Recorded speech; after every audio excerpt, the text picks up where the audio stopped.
नमस्कार दोस्तों, मैं एक बार फिर से आपके मध्य उपस्थित हूँ एक नए उपाय, एक नए वीडियो के साथ। सितंबर के महीने में आने वाली पुष्य नक्षत्र की तिथि, वो तिथि विशेष क्यों है? कुछ ही दिनों में दिवाली पुष्य नक्षत्र की भी तिथि आने वाली है। कुछ ही दिनों में मतलब कुछ महीनों में आने वाली है। लेकिन उससे पहले जो सितंबर का महीना है, सितंबर के महीने में पड़ने वाली पुष्य नक्षत्र की तिथि भी बहुत ज़्यादा महत्वपूर्ण है। वो क्यों है? क्योंकि वो शुक्रवार के दिन और शनिवार के दिन पड़ रही है। शुक्रवार का जो दिन होता है वो माँ लक्ष्मी से संबंधित होता है और पुष्य नक्षत्र की तिथि, जैसे कि आपको मैंने कई बार बताया है कि वो नक्षत्रों का राजा होता है। और ऐसी शुभ तिथि में अगर आप माँ लक्ष्मी से संबंधित कोई उपाय करें तो उसका आपको कई गुना बढ़ कर के फल मिलता है, और इस बार वैसी तिथि शुक्रवार को पड़ रही है। उसके अलावा शनिवार शनिवार का भी दिन पुष्य नक्षत्र की तिथि में आ रहा है। ऐसे जातक जो शनि ग्रह की पीड़ा से पीड़ित हैं, उनके लिए भी एक रामबाण यानी अचूक उपाय है, जिससे कि उन्हें निश्चित तौर पे लाभ मिलेगा ही मिलेगा। उसके अलावा शनि त्रयोदशी का भी दिन या तिथि उस समय सम्मिलित हो रही है। और भी बहुत से विशेष और शुभ मुहूर्त, शुभ योग हैं उस दिन, जिसकी जानकारी मैं आपको आगे वीडियो में दूंगा।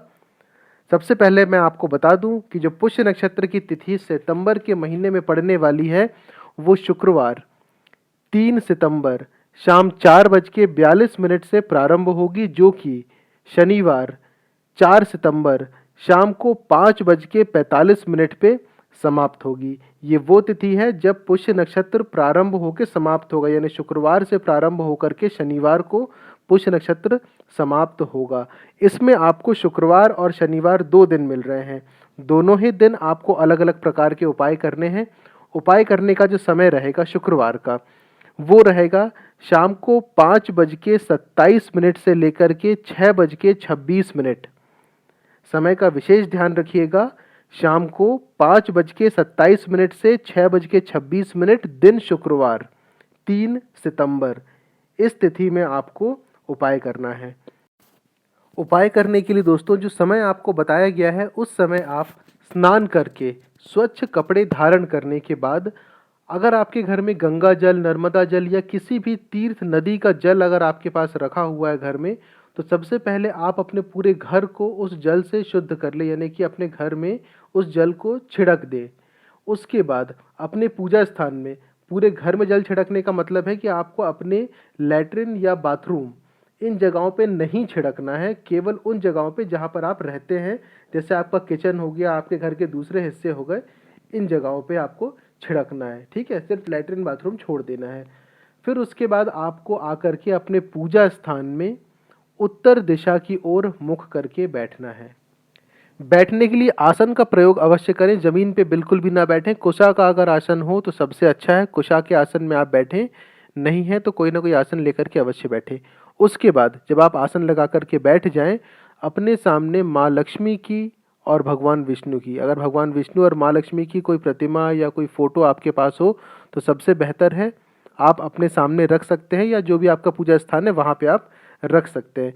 अच्छा, एक छोटी सी बात मैं आपको और बता दूं, अभी दिमाग में आ गई है, कि पूजा स्थान में जो आप माँ लक्ष्मी की जो फोटो रखते हैं या जो उनकी प्रतिमा या जो भी आप रखते हैं अपने घर में, ध्यान रखिएगा कि उसकी जो पीठ है, यानी कि फोटो की जो पीठ है, वो होना चाहिए उत्तर दिशा की तरफ, या फिर ईशान कोण जिसको हम कहते हैं, जिसमें कि उत्तर और पूर्व के बीच का हिस्सा जो आता है। यानी कि फोटो इस प्रकार से हो कि जब आप उस फोटो की तरफ बैठे पूजा करने के लिए, तो आपका जो मुख है वो उत्तर दिशा की ओर हो, या फिर आपका मुख जो है वो ईशान कोण की तरफ हो, यानी कि उत्तर पूर्व की तरफ हो। आपकी पीठ कभी भी उत्तर दिशा या फिर उत्तर पूर्व दिशा की ओर नहीं होना चाहिए पूजा करते समय। छोटी सी बात थी, अभी दिमाग में आई तो मैंने आपको बता दिया। तो आप जब पूजा करने बैठेंगे, जो उपाय के लिए मैं आपको बता रहा था, उसमें आप उत्तर दिशा की ओर या फिर ईशान कोण की ओर मुख करके बैठेंगे। सबसे पहला काम आप करेंगे वहां पर एक दीपक या दिया जलाने का। दिए में आपको सादा रुई का प्रयोग करना है, सफ़ेद रुई जो रहती है उसका प्रयोग करना है।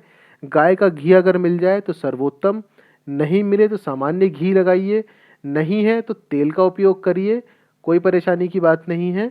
आप तेल का उपयोग भी कर सकते हैं, लेकिन अगर आपके पास चीज़ें उपलब्ध है तो उनका प्रयोग अवश्य करें। तो दिया जो है वो आपको जलाना है। जो समय आपको बताया है, ये सारी चीज़ें उसी समय में करना है। उसके बाद जब आप बैठ जाएं, चूँकि माँ लक्ष्मी से पहले अगर हम भगवान विष्णु का नाम याद करते हैं तो माँ लक्ष्मी ज़्यादा प्रसन्न होती हैं, और शुक्रवार का दिन है, माँ लक्ष्मी का दिन है, तो माता की कृपा अगर थोड़ी और बढ़ जाए तो भी कोई बुरा नहीं है।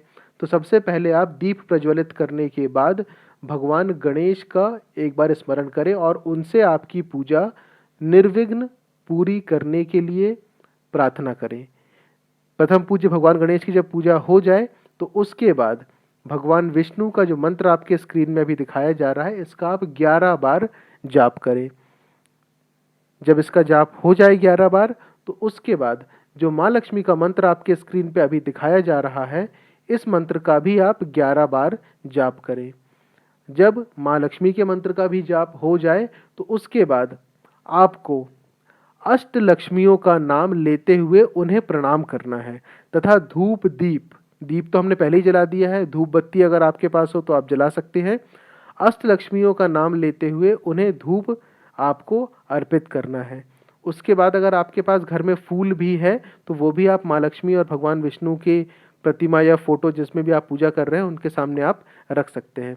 तो जैसे ही आप अष्टलक्ष्मी माताओं का नाम आप ले लेंगे, उनसे अपनी पूजा को स्वीकार करने के लिए प्रार्थना करेंगे, तत्पश्चात आपको एक बार वहीं बैठ करके अष्टलक्ष्मी स्तोत्र का पाठ करना है। अष्टलक्ष्मी स्तोत्र का आपको एक बार पाठ करना है।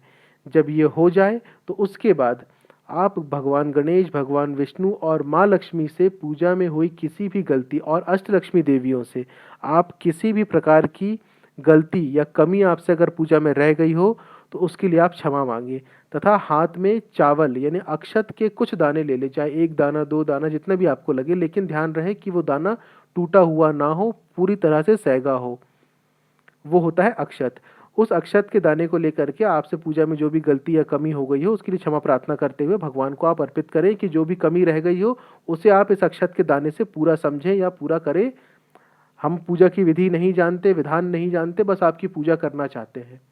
जितना हमसे बन पड़ा उतना हमने किया, बाकी जो भी है सब आपका था, आप ही को अर्पित किया है। इस प्रकार का भाव मन में रखते हुए उन्हें वो अक्षत के दाने अर्पित करते हैं। जब इतना हो जाए, क्षमा मांग ले, तो उसके बाद शुक्रवार का दिन है, माँ लक्ष्मी का दिन है, आप चाहें तो खीर का भोग लगा सकते हैं, नहीं तो शक्कर के 2 दाने या जितना भी शक्कर आप चाहें भोग लगा सकते हैं। लेकिन एक बात हमेशा ध्यान रखिएगा कि जो भी भोग आप लगाएंगे देवी को, वो केवल अपने परिवार के लोगों के साथ ही मिलकर के खाइएगा और किसी को नहीं देना है। ये जो आपको मैंने अभी बताया अष्टलक्ष्मी स्तोत्र का पाठ करना, ये आप चाहें तो प्रत्येक शुक्रवार को आप कर सकते हैं संध्या काल में, चाहे कैसी भी तिथि हो, कैसा भी मुहूर्त हो, प्रत्येक शुक्रवार अगर आपने नियम बना लिया है तो आप ये चीज़ कर सकते हैं। मुश्किल से आपको 5 से 7 मिनट का समय लगेगा, और जब ये चीज़ आपको याद हो जाएगी अष्टलक्ष्मी स्तोत्र, तो शायद आपको और भी कम समय लगे। आप आसानी से ये चीज़ कर सकते हैं। ये जो उपाय अभी आपको मैंने बताया है, ये उपाय स्थिर लक्ष्मी की प्राप्ति के लिए होता है। कई लोगों के जीवन में पैसों से संबंधित कोई ना कोई समस्या या परेशानी बनी रहती है, या आर्थिक तंगी जैसे हम कह लें, दरिद्रता हो गई, इस प्रकार की कोई भी समस्या अगर बनी हुई है तो उन समस्याओं से छुटकारा दिलाने के लिए ही हमारे शास्त्रों में कई उपाय बताए गए हैं।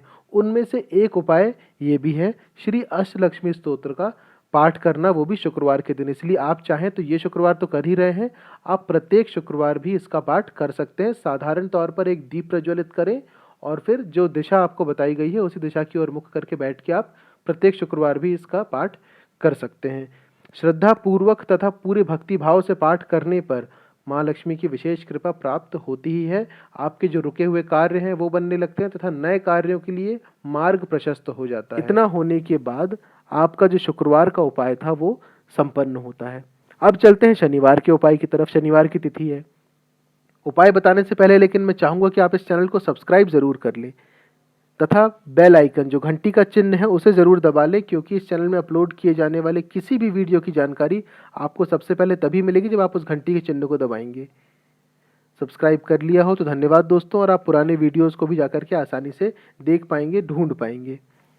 अब चलते हैं दोस्तों शनिवार के उपाय की तरफ। शनिवार यानी कि 4 सितंबर का दिन, 4 सितंबर शाम को 5:45 तक पुष्य नक्षत्र की तिथि रहेगी। उसी के साथ एक विशेष तिथि और भी सम्मिलित हो रही है, जिसे हम त्रयोदशी की तिथि कहते हैं। शनिवार का दिन होने के कारण से इसे शनि त्रयोदशी भी कहा जाता है, और त्रयोदशी यानी कि प्रदोष का दिन।